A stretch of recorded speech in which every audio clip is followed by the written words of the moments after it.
Hej, nagrywam to intro po tatuażu, bo tak naprawdę myślałam, że tego nie zrobię, ale jak już sobie wszystko przyszykowałam, to stwierdziłam, że fuck it. I nagrałam, jak tatuuję sobie tego dziada na stopie. No i tyle. Stwierdziłam, że nagram sobie chociażby dla siebie. Trzeba coś robić w kwarantannę, a już tak mi się bardzo chciało tatuować, że nie byłam w stanie wytrzymać. Niestety tylko kontury. Jak się wygoi, pomyślimy, zrobię prawdopodobnie filmik, jak koloruję, albo zrobię następną stopę kontur za parę dni, bo planuję zrobić jakby komplet wzorków. Drugi będzie niedoterek. Tatuaż jest z przyszłości. Nastąpiła zmiana planów. I wytatowałam jednak drugą stopę też. Także zapraszam do oglądania, jak cierpię. Nie było łatwo, ale dałam radę. Natural anti-mosquito or like pests because the bats, yeah. So they were selling these little like. Jeszcze tylko taki disclaimer dla osób, które zamierzają się przyczepić od razu, że tatuuję w domu. Tatuuję siebie, nie przyjmuję ludzi. To nie jest tak, że mam sprzęt i mogę się wydzierać w domu, więc będę przyjmować ludzi. Nie jestem na tyle nieodpowiedzialna. Jeżeli wszyscy się jednoczymy i siedzimy w domu i nie robimy i tracimy możliwość zarobku, to myślę, że no, odpowiedzcie sobie na to sami. Także tatuuję siebie i tyle. Zapraszam do oglądania. Słuchajcie, siedzę i montuję i ja wiem, że jest poza fokusem. Ja sobie zdaję sprawę, że całe wideo praktycznie mi się nagrało poza fokusem. Jest kwarantanna, nie miał mi kto pomóc, więc zobaczyłam to niestety po zgraniu już na komputer, więc nierozmyte wideo będzie tutaj, w tej minucie. Wsadzam te rozmyte, przyspieszone, jakby ktoś chciał sobie zobaczyć proces. Potem będzie wyraźne, obiecuję, w tej minucie.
Dałam radę.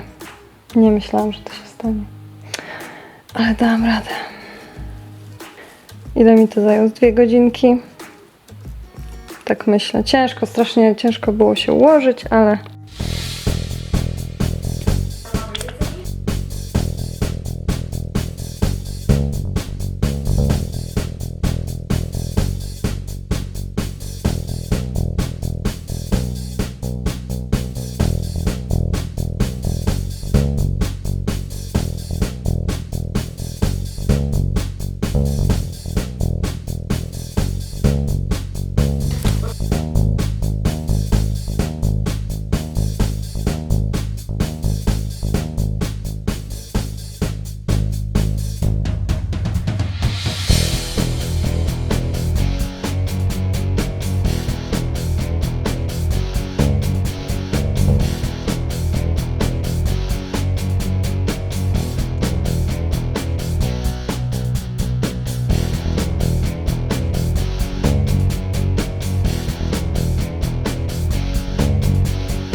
like, you know, like tablet and like membership and VIP.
Oh.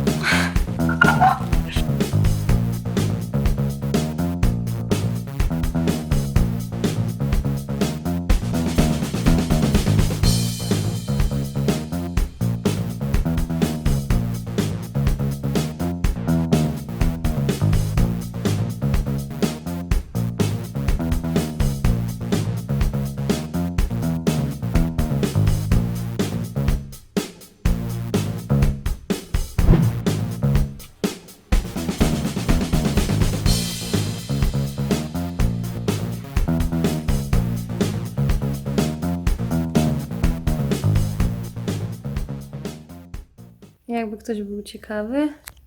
Tak wygląda po tygodniu. Goi się, jeszcze się łuszczy. Już nie swędzi, swędział jakieś 2 dni temu. Schodzi skóra, a tak jest nawet nie 24 godziny po. No prawie dzień po. Także to oko zaczerwienione. Dzisiaj się mocno sączyło w nocy, ale już teraz jest w miarę podeschnięty. Zaraz będę go smarować.